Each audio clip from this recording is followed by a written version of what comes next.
Students, अब हम चल रहे हैं फोटोसिंथेसिस के मैकेनिज्म की तरफ, प्रोसेस की तरफ, कि फोटोसिंथेसिस का प्रोसेस किस तरह से होगा। पहले हम इसकी एक समरी देख लेंगे और उसके बाद इसके जो दो मेन स्टेप्स हैं, यानी लाइट रिएक्शंस और डार्क रिएक्शंस, उनकी डिटेल की तरफ चलेंगे। फोटोसिंथेसिस के अंदर आपने पढ़ा था कि एनर्जी का सोर्स होगा सन, और सोलर एनर्जी या लाइट एनर्जी अवेलेबल होगी जिसको प्लांट्स यूज करेंगे फोटोसिंथेसिस के प्रोसेस के अंदर ऑर्गेनिक कंपाउंड्स को बनाने के लिए। अब यहां पर दो इसके मेन स्टेप्स हम पढ़ेंगे। पहले स्टेप के अंदर ये लाइट एनर्जी कैप्चर होगी और कैप्चर होने के बाद ट्रांसफॉर्म होगी इनटू द केमिकल एनर्जी। और केमिकल एनर्जी की जो दो फॉर्म्स यहां पर बनेगी, वो दो फॉर्म्स कौन सी होंगी? These will be the ATP and NADPH। जैसा कि मैंने पहले बताया था कि इसको NADPH प्लस हाइड्रोजन आयन आप लिख सकते हैं, या आप इसको लिख सकते हैं एज NADPH2। तो ये दो केमिकल कंपाउंड्स बनेंगे इस फोटोसिंथेसिस के फर्स्ट स्टेप के दौरान। अब अगर हम इसके रिएक्टेंट्स की तरफ आ जाएं, तो रिएक्टेंट्स में एक तो लाइट एनर्जी रिक्वायर्ड है, this is the reactant of this first phase of photosynthesis, और secondly it will require water. ठीक है, वाटर भी इस फर्स्ट फेज के अंदर इन्वॉल्व होता है। अब यहां पे वाटर के इन्वॉल्व होने का मतलब यह है कि इसकी ब्रेकडाउन से ऑक्सीजन रिलीज होगी, यानी वाटर की ब्रेकडाउन से ऑक्सीजन रिलीज हुई, जो हाइड्रोजन रिलीज हुआ it will become the part of NADP और उससे NADPH2 बन जाएगा। इन रिएक्शंस की लोकेशन अगर हम देखें तो that will B grana. Grana will be the site for these reactions. अब इन रिएक्शंस के अंदर क्योंकि लाइट डायरेक्टली इन्वॉल्व हो रही है, तो इसलिए आपने ये याद रखना है कि इन रिएक्शंस को हम कहेंगे लाइट रिएक्शंस ऑफ फोटोसिंथेसिस, या इस फेज को हम कहेंगे light dependent phase of photosynthesis. Plus आप लोग देख रहे हैं कि इस फेज के दौरान लाइट एनर्जी कन्वर्ट हो रही है केमिकल एनर्जी के अंदर, तो इसीलिए इस फेज को हम एनर्जी कन्वर्जन फेज का नाम भी देते हैं, कि इसमें एनर्जी लाइट से केमिकल एनर्जी के फॉर्म में कन्वर्ट हो रही है। So this is the first phase of the photosynthesis. अब हम चलते हैं सेकंड फेज की तरफ। सेकंड फेज के अंदर आपने याद रखना है कि जो लाइट रिएक्शन की प्रोडक्ट्स हैं ये रिएक्टेंट का रोल प्ले करेंगी, और ये लाइट रिएक्शन की प्रोडक्ट्स किसकी सिंथेसिस में इन्वॉल्व होंगी? कार्बोहाइड्रेट की। यहां पर लाइट का डायरेक्ट रोल नहीं होगा, instead products of light reactions will be involved. दूसरी चीज जो आपने याद रखनी है कि एटीपी और NADPH2 के अलावा तीसरी चीज जो यहां पर रिक्वायर्ड होगी that will be carbon dioxide, यानी यहां पे carbon dioxide as a reactant involve होगी, और ultimately CO2 will take hydrogen and electrons and energy and will transform into the carbohydrate। एक चीज मैं और आपको यहां पे बताता चलूं कि जो ATP है which is going to be involved in this phase, इस ATP ने इस सेकंड फेज के अंदर एनर्जी को प्रोवाइड करना है, और वो कौन सी एनर्जी होगी? अल्टीमेटली केमिकल एनर्जी होगी। जबकि NADPH ने यहां पर जिन कंपोनेंट्स को प्रोवाइड करना है उनमें एक तो होंगे हाइड्रोजन, ठीक है, हाइड्रोजन प्रोवाइड करेगा ये। सेकेंडली ये प्रोवाइड करेगा इनर्जाइज्ड इलेक्ट्रॉन्स, क्योंकि आपको याद होगा आपने पढ़ा था कि इसकी फॉर्मेशन इलेक्ट्रॉन और हाइड्रोजन की वजह से होती है, तो इट विल प्रोवाइड इनर्जाइज्ड इलेक्ट्रॉन्स। और इनर्जाइज्ड इलेक्ट्रॉन्स का मतलब यह है कि इलेक्ट्रॉन्स के साथ एनर्जी भी प्रोवाइड हो रही है। तो इसलिए अगर आपसे क्वेश्चन वो ये पूछते हैं कि इस सेकंड फेज के अंदर एनर्जी कौन प्रोवाइड करता है, तो आपने याद रखना है कि एनर्जी दोनों प्रोवाइड करेंगे, बोथ एटीपी एंड NADPH2। अगर आपसे पूछेंगे इलेक्ट्रॉन्स कौन प्रोवाइड करता है, तो वो सिर्फ NADPH होगा। अगर आपसे पूछते हैं हाइड्रोजन कौन प्रोवाइड करता है, वो सिर्फ NADPH होगा।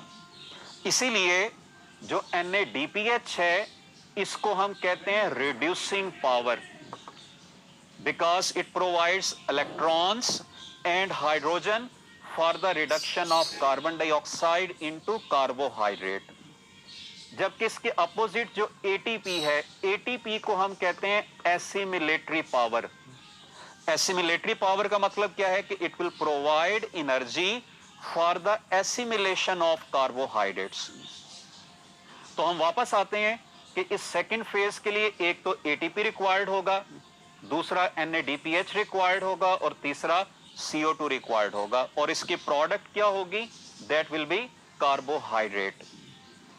इन रिएक्शंस की लोकेशन की तरफ अगर हम जाएं, दैट विल बी स्ट्रोमा, यानी light reactions occur at the level of grana and dark reactions occur at the level of stroma.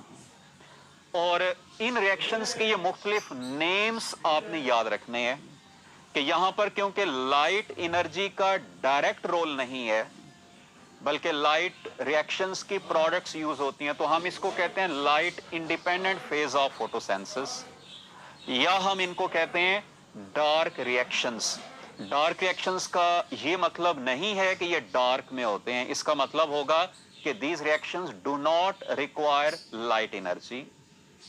फिर उसके बाद इसको जिस साइंटिस्ट ने सबसे पहले एक्सप्लोर किया था, दैट वाज मेल्विन केल्विन, और ये रिएक्शन साइक्लिक वे में होते हैं, so we also call it as Calvin cycle. इस रिएक्शन की जो फर्स्ट स्टेबल प्रोडक्ट होगी, जो सबसे पहला कंपाउंड स्टेबल कंपाउंड बनेगा, वो होगा 3 कार्बन कंपाउंड, इसीलिए इसको हम C3 पाथवे भी कहते हैं। और इस फेज के दौरान केमिकल एनर्जी की अनस्टेबल फॉर्म कंजर्व हो जाएगी स्टेबल फॉर्म के अंदर। ATP is unstable form of chemical energy, carbohydrate glucose is the stable form of the chemical energy, और इसी वजह से इसे हम एनर्जी कंजर्वेशन फेज का नाम भी देते हैं कि this is the energy conservation phase of the photosynthesis. तो ये ओवरऑल आपने समरी याद रखनी है, इसकी डिटेल हम अगले लेक्चर्स में पढ़ेंगे कि लाइट रिएक्शन के लिए एक तो लाइट चाहिए, वाटर चाहिए, और इसकी 3 प्रोडक्ट्स होंगी, ऑक्सीजन, ATP और NADPH। इसकी लोकेशन होगी ग्रेना, ये इसके मुख्तलिफ नाम हैं।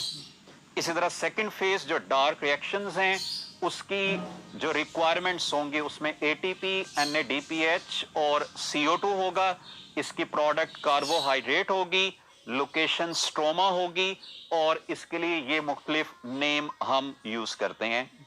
इसको आप डायग्रामेटिकली भी देख सकते हैं, ये आपके सामने मौजूद हैं 2 basic steps, light dependent reaction और केल्विन साइकिल। तो जैसा कि आप यहाँ पे देख रहे हैं कि ये क्लोरोप्लास्ट है, क्लोरोप्लास्ट के अंदर ग्रेनम प्रेजेंट है, और outer membrane, inner membrane, grana के लेवल पर थाइलाकॉइड्स मौजूद हैं जिन पर क्लोरोफिल अटैच्ड होगा।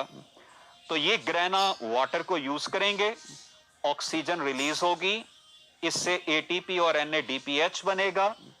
ATP और NADPH स्ट्रोमा के लेवल पर केल्विन साइकिल के अंदर एनर्जी, इलेक्ट्रॉन्स और हाइड्रोजन प्रोवाइड करेगा।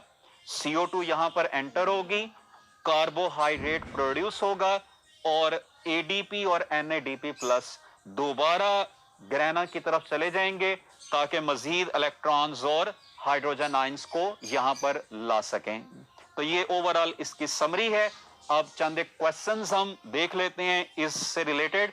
ये आपके सामने 3 कंपोनेंट्स मौजूद हैं as the reactants and products, water, carbon dioxide, ATP और ग्लूकोज। आपसे जो क्वेश्चंस पूछे जा सकते हैं कॉमनली, उनमें क्वेश्चन नंबर 1 है कि it acts as reactant of light reactions. तो आपने लाइट रिएक्शन के लिए दो रिएक्टेंट्स पढ़े थे, लाइट और वाटर, और यहां पर उनमें से वाटर अल्फा पे मौजूद है, so this will be the correct answer. Question number 2 देखिएगा, it is product of dark reactions. आपने पढ़ा था कि डार्क रिएक्शन की प्रोडक्ट क्या है, that would be a carbohydrate. तो कार्बोहाइड्रेट में यहां पे ग्लूकोज है, तो हमारी करेक्ट ऑप्शन ग्लूकोज बन जाएगी। तीसरा क्वेश्चन देखते हैं, it acts as product of light reactions. Light reactions की आपने तीन प्रोडक्ट्स पढ़ी हैं, ऑक्सीजन, एटीपी और NADPH। तो यहां पे उनमें से एटीपी प्रेजेंट है, तो ATP would be the correct answer. Question number 4, other than ATP dash is also required for Calvin cycle. Calvin cycle के लिए आपने तीन रिक्वायरमेंट्स पढ़ी थी, एटीपी, NADPH और कार्बन डाइऑक्साइड। तो एटीपी के अलावा NADPH और कार्बन डाइऑक्साइड रिक्वायर्ड होंगी। यहां पर ऑप्शंस में हमारे पास NADPH नहीं है, तो करेक्ट आंसर कार्बन डाइऑक्साइड होगा। इसी तरह आपसे ये भी क्वेश्चन पूछे जा सकते हैं जिनमें ऑप्शंस ये होंगे, लाइट डिपेंडेंट रिएक्शंस और लाइट इंडिपेंडेंट रिएक्शंस। इनके डिफरेंट क्वेश्चंस हम देख लेते हैं कि क्या क्या हो सकते हैं। लाइक अगर आपसे क्वेश्चन पूछते हैं कि grana is the site for, वो आपने अभी समरी में देखा है कि it is the site for light reactions, तो आंसर होगा लाइट डिपेंडेंट फेज। अगर आपसे क्वेश्चन पूछ लेते हैं कि it is also called as energy conservation phase of photosynthesis, तो वो आपने डार्क रिएक्शंस के लिए पढ़ा है, तो करेक्ट आंसर यहां पे लाइट इंडिपेंडेंट फेज हो जाएगा। अगर आपसे क्वेश्चन पूछते हैं it uses ATP and NADPH, वो भी आपने अभी पढ़ा है कि ये यूज होते हैं डार्क रिएक्शंस के अंदर, तो आंसर होगा लाइट इंडिपेंडेंट फेज। इसी तरह अगर आपसे क्वेश्चन पूछा जाए कि glucose is the product of, वो भी आपने अभी पढ़ा है, it will be the product